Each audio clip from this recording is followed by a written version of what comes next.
calls to action comes in many shapes and forms. For example, many growth hacking tools display countdowns to emphasize the limited time of the offer. As Graham Jones explained in his book Ecology, this kind of offer leverages the principle of scarcity. In short, the principle of scarcity states that people value goods and services that are less available more than goods that are easily available. Wording such as last 24 hours, only 10 items left, limited to 3 per person, or sale must end on Sunday often make people feel that they will miss out on an offer unless they act now, of course. The principle is powerful even in situations when price discounts are not necessarily significant. This is because the bias is triggered by scarcity and less by price. For example, in an experiment described by Daniel Kahneman, a supermarket ran a 10% discount promotion for Campbell's soup by testing two different messages. First message was no limit per person, and the second message was limit of 12 per person. Funny enough, the supermarket found that customers purchased twice as many cans of soup in the scarcity condition. But why do we buy more than we need? Well, people wrongly attribute their decision to the chance of saving money through the discount. They feel that by saving money, they are in fact gaining money. But saving money cannot explain why people buy less when the scarcity advert is removed. After all, the price remains the same. In reality, it is the mindset we adopt while purchasing a product that makes the difference. We assume that our decision is based on the perception of gaining or saving money, and then we rush in buying before the offer ends. In reality, however, the offer activates our fear of losing something or the fear of missing out on a saving. The limit of 12 per person generates the mental image of hordes of people fighting for Campbell's soup, taking up the entire stock, and nothing will be left for us. We would have lost something, maybe the opportunity of saving money.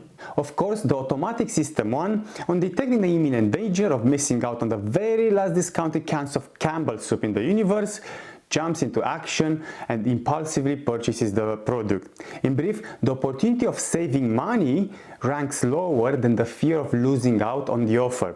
Psychologists refer to this as the loss aversion principle.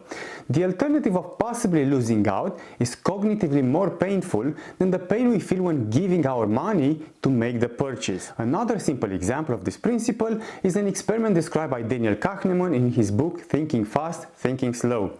Participants were presented with the choice of throwing a coin in the air, with an opportunity of winning $150 if the coin showed heads, but losing $100 if the coin showed tails.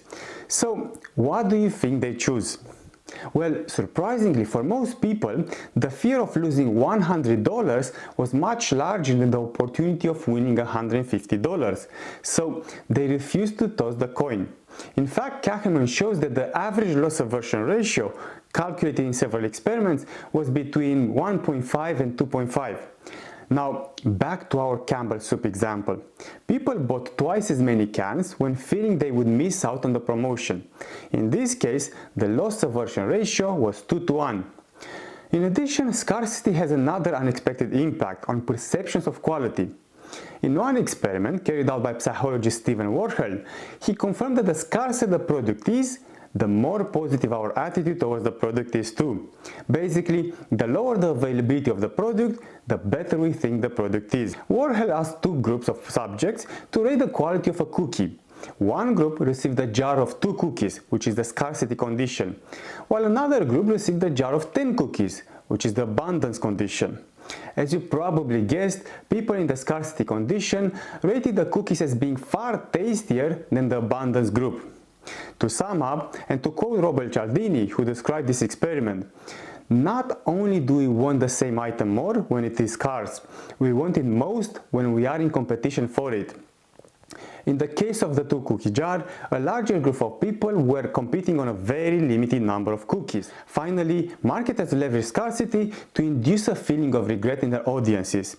One example is the "when it's gone" slogan, which implies that you'll regret if you don't take the offer now.